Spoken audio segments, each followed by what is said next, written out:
I'm a travel journalist, and here are 5 places I recommend going in 2025. Starting with Croatia. This year I went to Hvar, Korčula, and Dubrovnik, and I had an absolutely amazing time. Croatia is almost like a more under the radar version of Greece, but people are really starting to discover it and it's getting more known and crowded. So the time to visit Croatia is now in 2025. I definitely recommend going during the end of summer when it's not totally hot, but you're still getting that amazing summer weather where you can jump in the water and really enjoy the coastal living of Croatia. So for example, there is no filter on this picture. The water is literally this blue. I was so surprised and shook by the color of the water. It looks like I turned the saturation all the way up on this picture, but there literally is no filter. It just is this blue and it is stunning, and there's nothing that feels more carefree than like floating in this salty icy blue water. It's truly incredible. So this was in Hvar. I definitely recommend going there. It's kind of like the main island in the Dalmatian Islands.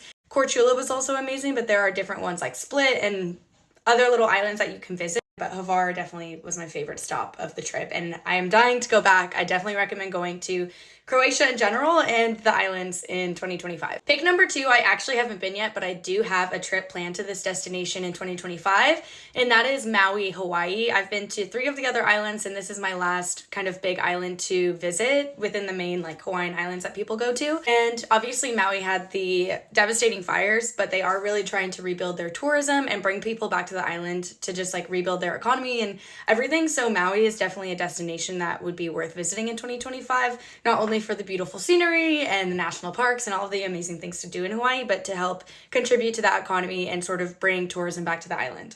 I'm going in July and I'm really excited. I can't wait. I've been, like I said, to 3 other Hawaiian islands. This will be my 4th, and I've heard only amazing things about Maui and all of the beautiful nature there. So stay tuned for that trip to come in 2025, and maybe I'll see you there. My 3rd recommendation for where to visit in 2025 is St. Kitts. It's an island in the Caribbean. I've been to several Caribbean islands at this point, and St. Kitts is kind of the newest island in the Caribbean to come to tourism. They had various industries in the past, and tourism became one of their main industries just like 30 years ago. So it is a little lesser known, less crowded. Again, now's the time to visit while it's still sort of building its tourism audience, and there are so many things to do there.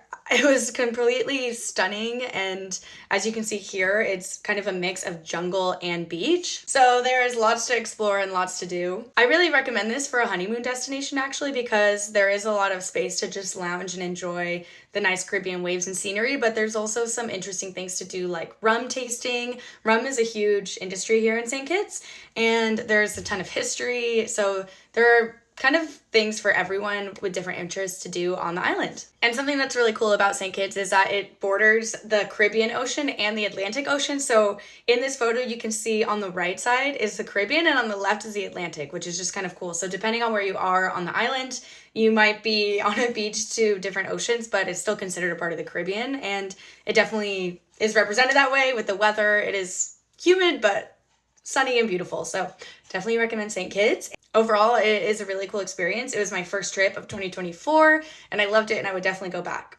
Another bucket list destination that I definitely want to go back to and spend more time in is Iceland.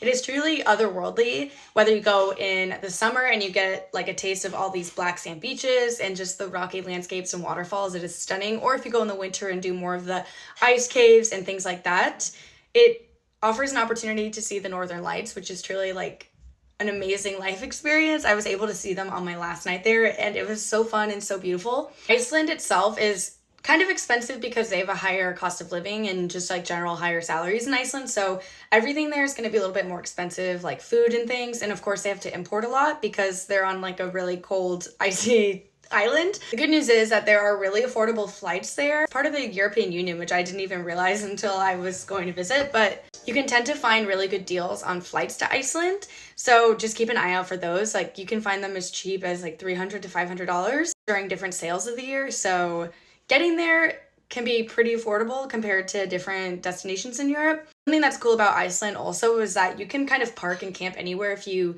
get a van and just do like a camper van around the island. So it's really easy to figure out where to stay every night if you want to just drive And there are a lot of really cool accommodations there too, like different cabins where you can see the northern lights and things like that. And the fifth place I would recommend going in 2025 is Munich, Germany. I actually only spent one full day here and I totally fell in love with the city and I want to go back. It's just such a cool and welcoming vibe and there's so much to do and it's generally really safe. So it's a good place to visit for solo travelers. And of course, it's most famous for being the home of Oktoberfest, but there really is so much more beyond just that. There's a river that runs through the city. There are biking tours. You can go to the beer houses. There's shopping, and there's just a lot to do. And it's a really energized and invigorating sort of atmosphere to be in. I also was pleasantly surprised by the food. And of course, you do have to get beer while you're there.